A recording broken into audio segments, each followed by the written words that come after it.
जब कहीं क्रिकेट होता है, जब कहीं फुटबॉल होता है या किसी भी तरह का खेल होता है, एक राजा और एक राजा की युद्ध होती है तो दो लोगों के बीच में बात होती है। दो बुद्धिमान लोग ऐसे बातें करते हैं कि वो हारेगा या जीतेगा, और इस हार जीत के लिए लोग लड़ने के लिए तैयार होते हैं एक दूसरे से, क्योंकि वो बताना चाहते हैं कि उनका जो अपना, जिसके वो फैन है, वो जीत रहा है या हार रहा है।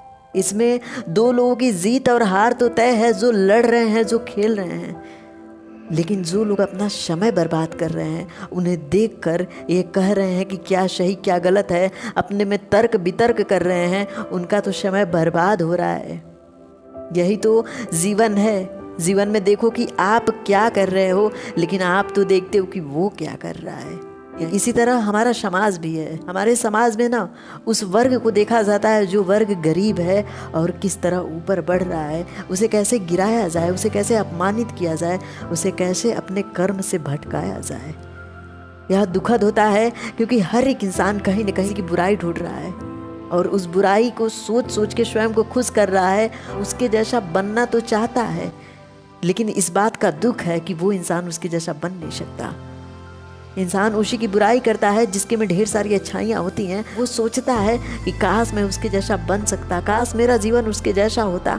तो या तो इंसान उसका गुलाम बन जाता है या उसका सबसे बड़ा दुश्मन। और यही कारण होता है कि वो किसी से मिलता है तो उसके में बुराइयाँ निकाल के उसके लिए अपशब्द बोलता है, उसे अपमानित करता है, लोगों से बताता है ये बहुत बुरा है, जैसा दिख रहा है वैसा नहीं है, और इसलिए वो हमेशा पीछे रह जाता है। आप ये देखो कि आप अपने लिए क्या कर रहे हो, लोगों से क्या फ़र्क पड़ता है। उनके जीवन की वजह से आपके जीवन पे कोई फ़र्क थोड़े पड़ेगा। जो जिस तरह का कर्म कर रहा है उसे वैसा ही परिणाम मिलेगा। जो बबूल बोएगा वो कांटे ही काटेगा, आम बोएगा वो आम ही काटेगा। यहाँ पे हर एक इंसान के कर्म का फल तय है। आपका जो कर्म होगा उसी के अनुसार फल होगा।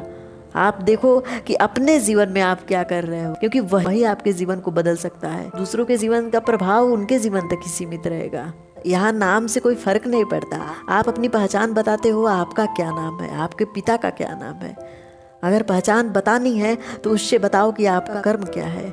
बल्ब एक नाम है, लेकिन बल्ब का पहचान उसकी रोशनी है, उसका कलर है कि किस कलर की रोशनी दे रहा है। वो सूर्य का पहचान है कि वो पूरे पृथ्वी को प्रकाशित करता है, और चंद्रमा की पहचान है कि वो शीतल है, उसका प्रकाश शीतल है।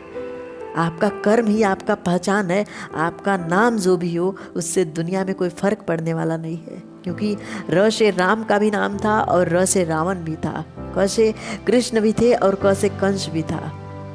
नाम सिर्फ एक शब्द है, कर्म आपका पहचान है। कर्म आपके जीवन का उद्देश्य है। आपका जीवन ही आपका कर्म है। जिस दिन काम करना छोड़ दोगे उस दिन मर जाओगे। भोजन भी उठा के करना पड़ता है, उसके लिए भी शरीर की ताकत लगती है। कर्म उसके लिए भी करते हो, तब एक निवाला आपके पेट में जाता है। आप अपने लिए क्या करते हो ये आपके लिए इम्पोर्टेंट होना चाहिए। 10 लोग बैठ के किसी की बुराई कर रहे हैं तो उसमें बैठ के उसकी बुराई करके स्वयं को संतुष्ट करना, ये सबसे बड़ी मूर्खता है। आप देखो कि आपने क्या उसके जैसा कुछ बेहतर किया है, उससे बड़ा कुछ किया है। वो जो 10 लोग बैठे हैं ना, उनके पास भी फालतू समय है। वो उनकी बुराई करके स्वयं को संतुष्ट करते हैं, अपने दिल को दिलासा देते हैं कि हाँ उसके में ये बुराई है, मेरे में नहीं है। आप उसके जैसा कभी बन नहीं सकते और उसके में बुराई निकाल के स्वयं को संतुष्ट करते हो। आपका कर्म ही आपके लिए सब कुछ होगा। जीवन यही है जो आपने किया है। जिस समय आपने सिर्फ सो के बिताया है, किसी की बुराई की है, वो जीवन कहाँ है, वो तो एक मृत्यु है। Thank you guys.